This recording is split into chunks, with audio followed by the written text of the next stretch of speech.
من اومدم با یه آموزش خفنه دیگه. آموزش امروز آموزش یه مدل کیف مروردیه که با پلکسی ترکیب شده. و به نظرم اگه قرتی بودن میشد یه کیف باشه، میشد این مدل کیف. مخصوص دخترها و خانمای قرتی که دوست دارن وسایل خوشگلشون پیدا باشه یا کلا یه کیف خیلی خاص میخوان که هر جایی دیده نمیشه، این کیف خوراک اوناست. و اینکه این آموزش 2 تا مدل دسته واسش آموزش داده شده که داخل ویدیو دارین میبینین که من عاشق مدلیم که دستش با قفل بسته میشه، خیلی خفنه، خیلی خاصه، طراحی خودمه و اینکه امیدوارم که از این آموزش لذت ببرین. مرسی که با حمایت قشنگتون به هم انرژی میدین. بریم که ویدیو رو شروع کنیم.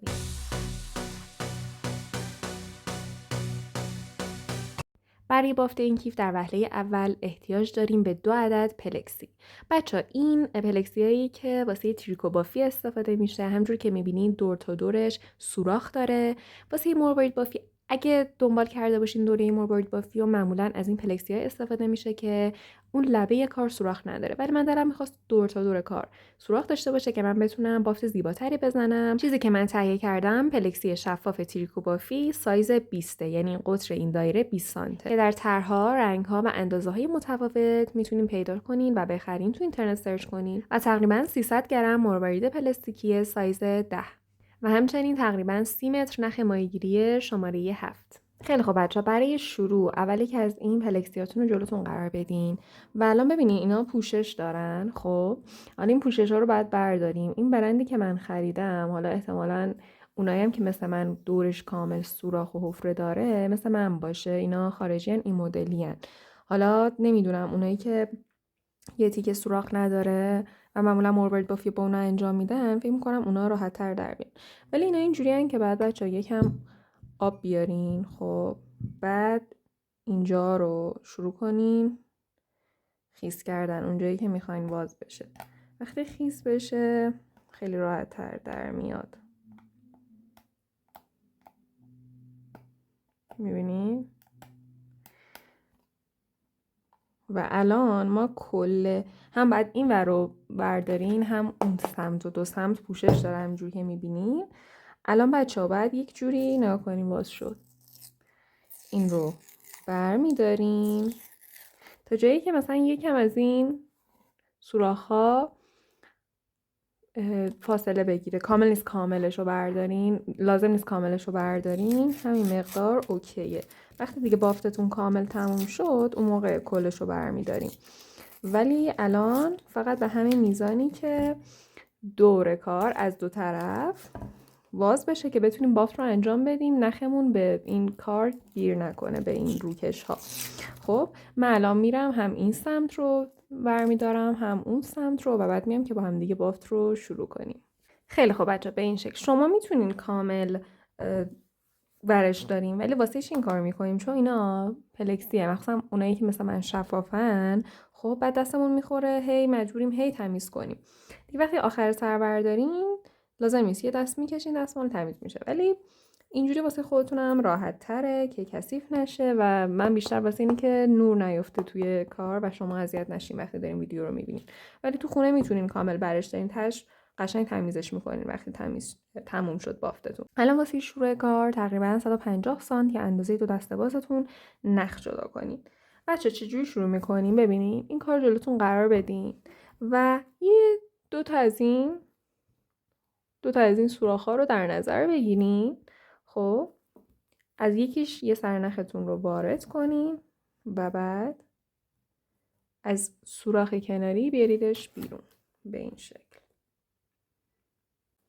دیدین؟ بچه واسه این مرحله اول از بافتتون میخوایم از بافت گرهی استفاده کنیم که توی ویدیوهای قبلی توی بعضی از ویدیوها توضیح دادم، ولی اینجا میخوایم واسه مرحله اول بافت گرهی بریم که قشنگ کارمون مستحکم بشه نسبتاً روی سوراخ‌ها، چون الان روی سوراخ میخوایم ببافیم، بافت عادی نیست. واسه این کار از بافت گرهی انجام میدیم. خب الان یه دونه مهره برداریم بندازین داخل یه سر نختون. خب نگاه کنین به این شکل. حالا همین سر نختون که الان مهره داخلش قرار گرفته رو برگردونین دوباره داخل همین مهره تا یه حالت این شکلی گره‌طور شکل بگیره. حالا اون یکی سر نخ رو از زیر این گره بیاریم بیرون حالا اون یکی سر نخ رو هم بچسبونین بهش، همسر کنین و بکشین.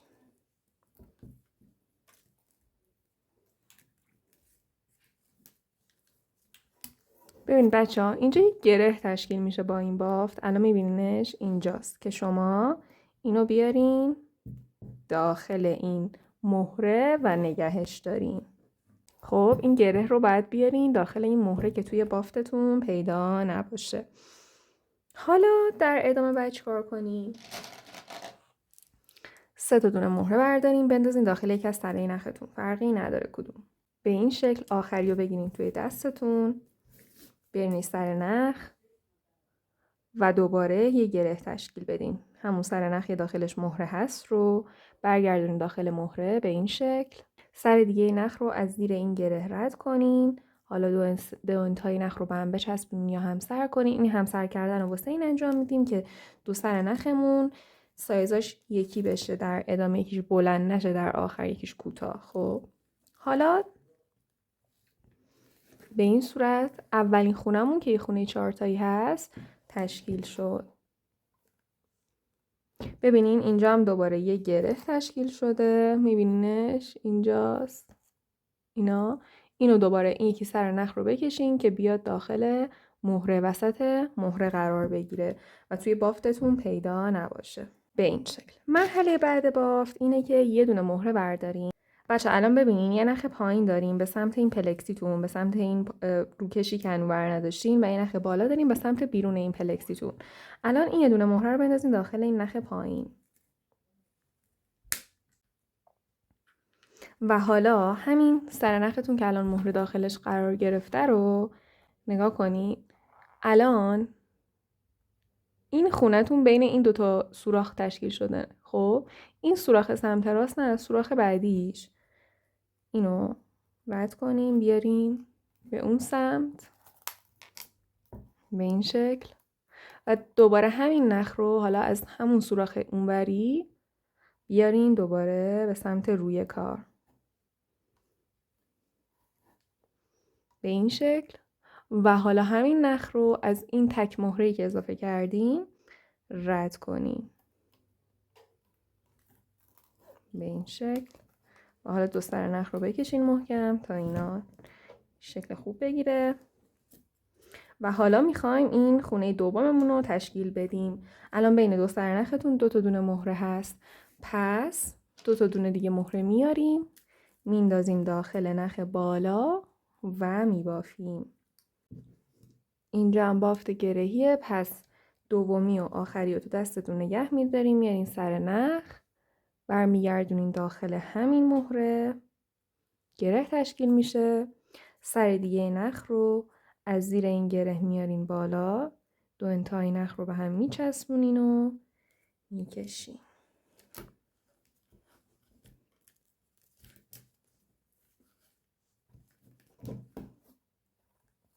به این شکل دوباره یه گره اینجا تشکیل شد. این سر نخ رو محکم میکشین تا این گره بیاد داخل این مهره قرار بگیره. به این صورت دومی خونمون هم تشکیل شد. الان وارد یه روتین میشیم بچه‌ها. من الان چند بار تکرار میکنم تا یاد بگیریم و بعد ادامه بدیم. الان دوباره اینجا خونمون تشکیل شد، میخوایم بریم شروع کنیم پروسه تشکیل خونه بعدی، خونه جدید رو. برای این کار ببینید یه نخ پایین داریم به سمت پلکسیتون، یه نخ دارین نخ بالا داریم به سمت خارج پلکسیتون. الان یه دونه مهره بردارین بندازین داخل این نخ پایینتون. این مرحله بعد چیکار کنیم؟ ببینین این خونه دوم که تشکیل شد یه سوراخ این ورش داره، یه سوراخ سمت راست، یه سوراخ سمت چپ. این سوراخ سمت راستی رو در نظر بگیریم، این سوراخ نه، سوراخ بعدی. نخ رو که الان داخلش مهره هست رد کنیم به سمت بیرون پلکسی، زیر پلکسی. حالا دوباره همین نخ رو از این سوراخ کناری، این سوراخ رد کنین، دوباره نخ رو بیاریم به سمت روی پلکسی. و حالا اینجا همین نخ رو از این تک مهره‌ای که اضافه کردین رد کنین به این شکل. الان بین دو سر نختون 2 دونه مهره هست. اینجا میخوایم خونه 4 تاییمون رو تشکیل بدیم. 2 تا دونه مهره برمیداریم، میندازیم داخل این نخ بالا و بافت گرهی میزنیم.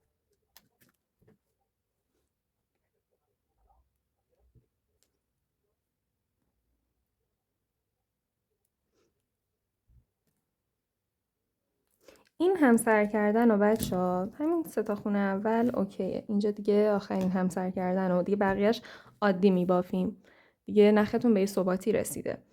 الان دوباره اینجا خونه سوممون هم تشکیل شد. اینجا به من بگین باید از چه روتینی بریم. الان میخوایم شروع کنیم خونه جدید رو ببافیم.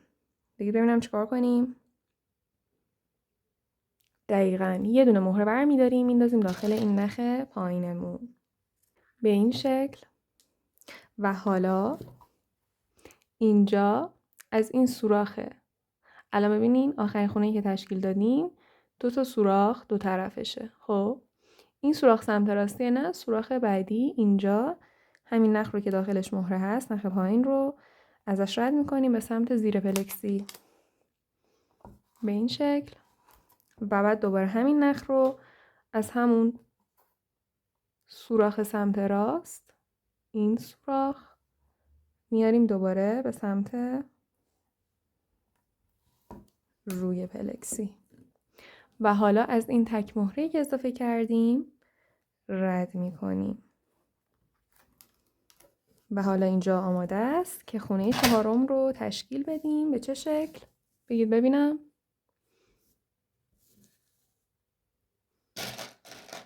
دقیقاً 2 تا دونه مهره بندازیم داخل این نخ بالا و بافت گرهی بزنیم به این شکل. دومی تو دستتون نگه دارین. همین نخ رو برگردونین داخل مهره، گره تشکیل بدین. سر دیگه نخ رو از زیرش رد کنین. اینجا دیگه لازم نیست همسر کنین. 2 انتهای نخ رو بکشین محکم و بعد گره تشکیل شده رو بیارین بکشین این سر نخ رو که بیاد داخل مهرتون قرار بگیره. به این صورت بچه‌ها اینم از خونه 4 همین روند رو باید ادامه بدیم. ببینید مثلا من پشت کارم بهتون نشون بدم. ببینید پشت کار هم به این شکله که این نخامون هست و به این شکل شده. حالا همین روند رو ادامه بدیم بچه‌ها. من این روند رو ادامه میدم، شما هم ادامه بدین بچه‌ها. جایی که نختون به 15-20 سانت تا آخرش رسید، به 15 سانت، 2 انتهای نختون به 15 سانت تا آخرش رسید، میام که بهتون بگم چجوری نخ جدید اضافه کنین و ادامه کار. خیلی خوب بچه‌ها ببینین الان من اینجا انقدر پیش رفتم و میبینین البته تو این بافت پلکسی عادیه که یه سر نختون خیلی بلند شه و یه سر نختون خیلی کوتاه. این عادیه، گفتم نگران نباشین. واسه منم اینجوری شده. الان ببینین این سر نخم که خیلی کوتاهه، خیلی کوتاه شده. من دیگه نمیتونم با این ادامه بدم. الان اینجا باید چیکار کنین؟ الان اینجا باید بیاین 2 سر نخ رو بین قسمت‌هایی که بافتین رد کنین. دقیقاً از همین خونه‌ای که بافتین از مهره‌ها هر 2 سر نخ رو رد کنین تا یکم همکارتون ثبات بیشتری بگیره، یکم صافتر میشه. به این شکل هم این سر نخ رو رد کنین هم اون یکی سر نخ رو.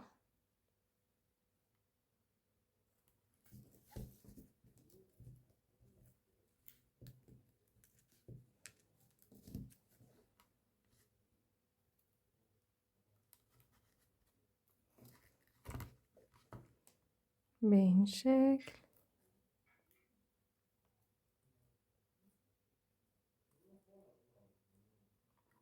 فقط حواستون باشه بین بافت برین. یا مثلا اینجا که هستیم بر فرض تو این مهره این نیاین بیاین اون بر از صاف بعد این شکلی بیفته وسط کارتون. خب دقیقاً از بین همین مهره‌ها که نخ دارن از همونجا رد کنین. قشنگ من میرم رد میکنم و بعد میام که بهتون بگم چیکار کنین.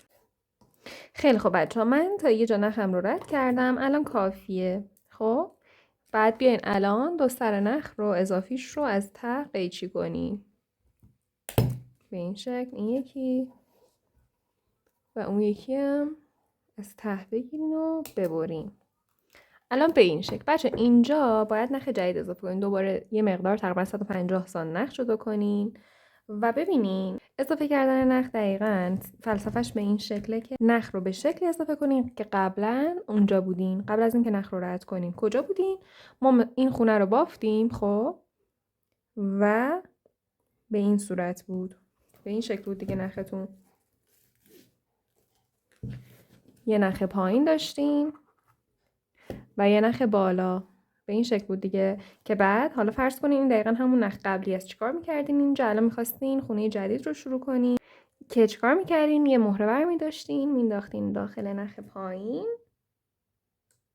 به این شکل و بافت رو ادامه میدادین. خب دقیقا فرض کنین همون نخ قبلی است. فقط یادتون باشه تا 3 تا خونه اول دو سر نختون رو همسر کنین و بعد بکشین. دقیقا همون شکله. بچه همین روند رو ادامه بدین. هر جا دوباره نختون کوتاه شد به همین منوال دقیقا هر کاری که اینجا کردیم باز هی تکرار کنین. نختون کوتاه رو رد کنین، نخ جدید اضافه کنین و ادامه بدین، ببافین و بعد من میام که اینجا به این دوباره به این سر که رسیدیم با هم دیگه بافت رو ادامه بدیم. خیلی خوب بچه ببینین من انقدر دور رو زدم، الان رسیدیم به اینجا. ببینید الان میبینید یه سوراخ دیگه باقی مونده اینجا.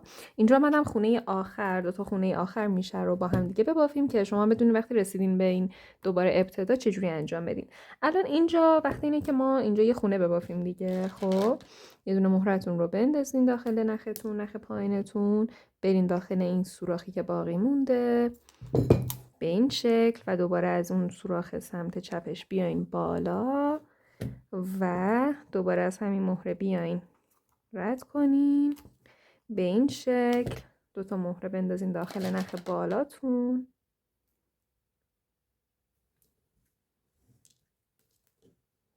به این صورت. بافت گرهی برید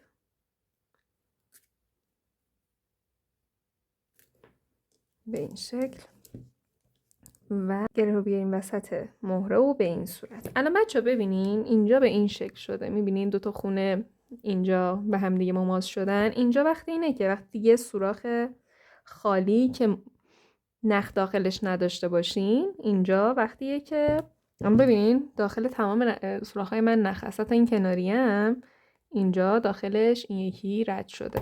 اینجا وقت اینه که خونه آخر رو ببافیم. برای این کار یه دونه مهره میندازیم داخل نخ پایینتون ببینید به این شکل. خب و حالا این همین نخ رو از این سوراخ سمت راستی میبریم داخل و بعد از این سوراخ کناری میارمش بالا، میارمش روی کار و دوباره از همین تک مهره‌ای که اضافه کردیم رد میکنیم به این شکل و حالا اینجا میریم داخل این مهره از خونه کناری به این صورت و حالا اینجا بین 2 سر نختون 3 تا دونه مهره هست و آماده است که این خونه رو به اتمام برسونیم. یه دونه مهره برمیداریم میندازیم داخل یه سر نخمون به این شکل. گرهیش بافت گرهی رو انجام میدیم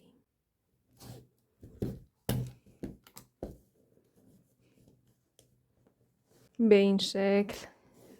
اولین مرحله از بافتمون تکمیل شد. خیلی خب حالا اینجا برین 2 سر نختون رو بین کار دوباره رد کنین. بچه اینجا که میخواین وقتی بافت گرهی میزنین و نختون رو رد کنین یه سمت نخ رو بگیرین با دستتون که این گره اینجا ثابت باشه و اون یکی سر نخ رو رد کنین. اون برای محکم بگیرین که گره نیاد بیرون.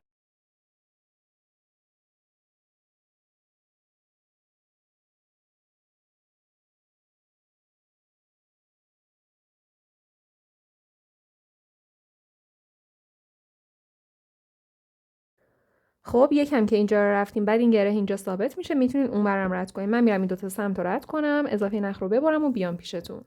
خیلی خب بچه‌ها به این شکل مرحله اول بافتمون تکمیل شد. الان میخوایم بریم مرحله دوم. دوباره یک مقدار نخ تقریبا 150 سانتی من نخ جدا کردم و الان میخوایم مرحله دوم بافتمون رو انجام بدیم. مرحله دوم بافت میخوایم روی همین دور کار یه ردیف اضافه کنیم، یعنی دوباره یه دور بزنیم تا این کل این کار رو پوشش بده. برای این کار نختون رو برداریم و بندازیم داخل یکی از این مهره‌های این دورتون. این مهره‌های لب فرقی نداره کدوم، مثلا از اینجا. و حالا میخوایم اینجا شروع به کار کنیم. 3 تا دونه مهره بردارین بندازین داخل یکی از سرای نختون، فرقی نداره کدوم. به این شکل و با سر دیگه نخ ببافین. مهره سومی هم آخر رو بگیرین توی دستتون. من اینجا نمیخوام بافت گرهی برم. اگه شما میخواین بافت گرهی بریم، من میخوام اینجا بافت ساده برم. یعنی چی؟ الان اینا که آوردین لب نختون، خب سر دیگه نخ رو به صورت مخالف ازش وارد کنین. به این شکل دو انتهای نخ رو به هم بچسبونین یا به اصطلاح همسر کنین و بکشین.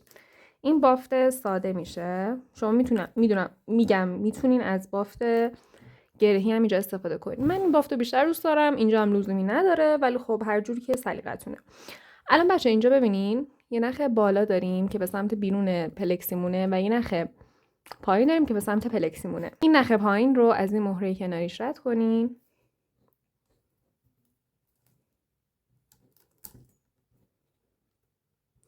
و داخل نخ بالا 2 تا دونه مهره بندازین و ببافین. به این شکل. دومی رو بیارین سر نختون به این شکل و سر دیگه نخ رو به صورت مخالف ازش رد کنین. به این شکل دو انتهای نخ رو همسر کنین و بکشین. همسر کردن تا 3 تا خونه اول. وقتی نخ جدیده تکرار کنین که نختون در انتها بلند و کوتاه نباشه. الان ببینین دومی خونمون هم تشکیل شد. بچه ببینین اینجا به این صورت ما میخوایم بیاریمش به این شکلش کنیم. میبینین؟ حالا واسه یه بافت خونه بعدی یا خونه سوم نخ پایین رو از مهره کناریش رد کنین.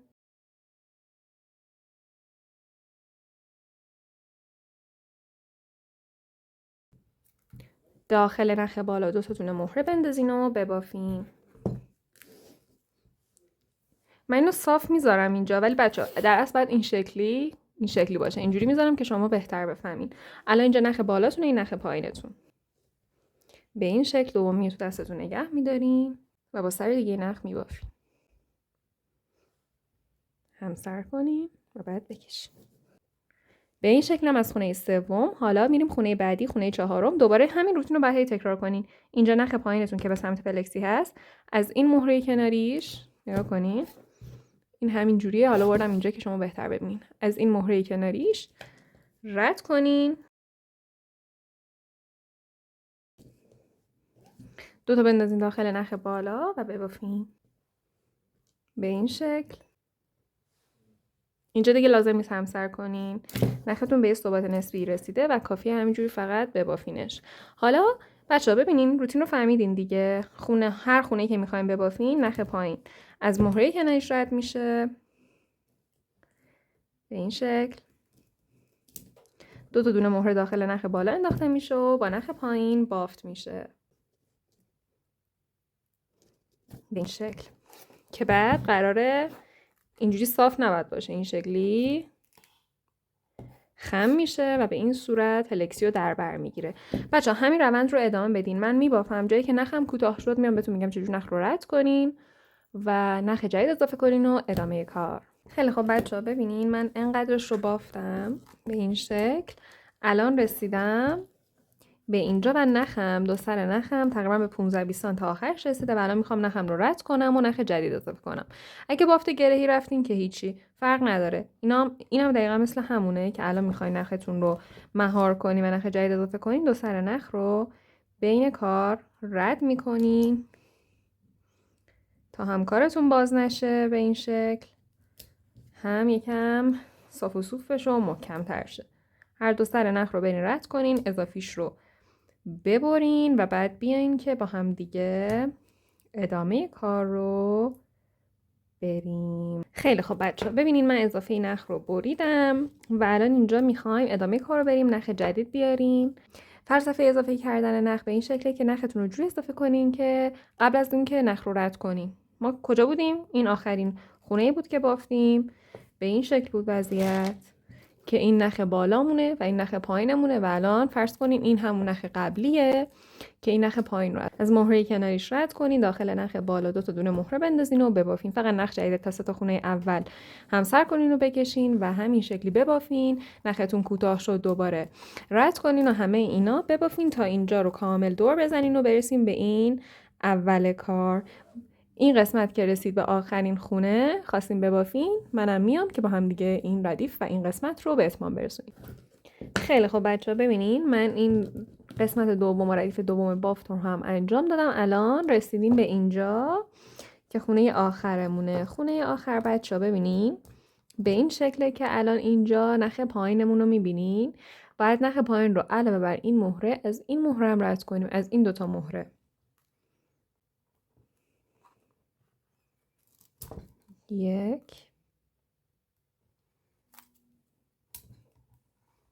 2 و حالا بین دو سر نختون 3 تا دونه مهره هست. برای اینکه تبدیل بشه به یه خونه 4 تایی چند تا دونه دیگه مهره میخوایم؟ یه دونه مهره رو میندازین داخل یه سر نختون، فرقی نداره کدوم، و با سر دیگه نخ به این شکل میبافین. میبینین؟ این شکل قسمت دوم بافتمون هم تشکیل شد که این شکلی دور کار رو گرفت، دور پلکسی رو گرفت. و الان بچه برین ادامه نختون رو رد کنیم بین کار تا این قسمت دیگه باز نشه و همچنین یکم بافتتون محکم شه. میرم رد کنم، اضافیش رو هم ببرم، شما برین همین کارو کنیم و بعد بیاین که با هم دیگه قسمت سوم بافت رو شروع کنیم. خیلی خوب بچه من نخم رو رد کردم و اضافیش رو بریدم. الان به این شکل اومده. بچه مرحله سوم بافتمون به این شکلش که شما یه مقدار نخ بردارین. الان میخوام یه ردیف بعدی اینجا اضافه کنیم. الان همین شکلی میبینین که دور پلکسی اومده. میخوایم یه ردیف دیگه اضافه کنیم. فقط به این شکل که اینجا این ردیف کامل قرار نیست دور پلکسیو بگیره. به این شکل که اولا که از این مهرهای لب یکی رو انتخاب کنیم، فرقی نداره کدوم، نختون رو بندازین داخلش. خب و حالا شروع میخوایم بکنیم. برای شروع 3 تا دونه مهره بردارین، بندازین داخل یکی از سرای نختون، فرقی نداره کدوم. اینجا هم دوباره میتونین بافت گرهی بزنین یا بافت معمولی مثل من. بیارین سر نختون و ببافین. همسر کنین تا سطح خونه اول نخ جدیده و بعد بکشین. به این شکل اینجا اولین خونمون از این ردیف تشکیل شد. ادامه بافت همون شکلیه که همون روتین ردیف قبل که اینجا ببینید یه نخ پایین داریم به سمت پلکسی و یه نخ بالا داریم به سمت بیرون پلکسی. این نخ پایین رو از این مهره کناریش رد میکنیم.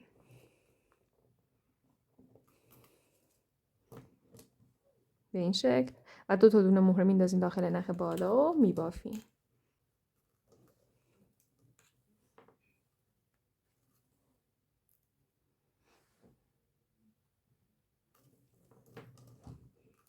و بچه ادامه روند بافت هم به همین شکل نخ پایین از مهره کناریش داخل نخ بالا 2 تا دونه مهره میندازین و میبافین. بچه بهتون گفتم این ردیف قرار نیست کل پلکسیو بر بگیره. اینجا میخوایم یکم آزاد بذاریم یه تیکه رو، چون در انتها واسه ورودی کیفمونه. نگاه کنیم، بذارین من نشونتون بدم. این اون تیکه‌ایه که من بافتم و آماده است. نگاه کنیم. این قسمت سومه که الان بهتون گفتم. ببینین اینقدر رو من خالی گذاشتم. ببینید چقدر میخواین دهانه کیفتون باشه دیگه. من الان اینجا با توجه به قطر پلکسیم که 20 هست، بهتون گفتم 20 سانت قطر پلکسی من اینجا میخوام 32 تا دونه خونه ببافم با توجه به چیزی که میخوام. شما حالا ببینید چقدر میخواین دهانه کیفتون باشه، همونقدر ادامه بدین. یعنی علاوه بر این 2 تا خونه من 30 تا خونه دیگه میبافم و شما ببافین. هر نختون کم شد، کوتاه شد، رد کنین، اضافه کنین نخ و همین مواد هر کاری که ردیف قبل کردیم همون شکل روند بافت. فقط اینجا کامل در بر نمیگیره پلکسی و میزانش به اندازه خودتونه. ببینین چقدر میخواین دهنه کیفتون باشه، ادامه بدین. من میرم میبافم خونه آخرم و خونه 32 من میام پیش شما که با هم دیگه بافت رو این قسمت رو به اتمام برسونیم. خیلی خب بچه‌ها ببینین من این ردیف رو هم بافتم.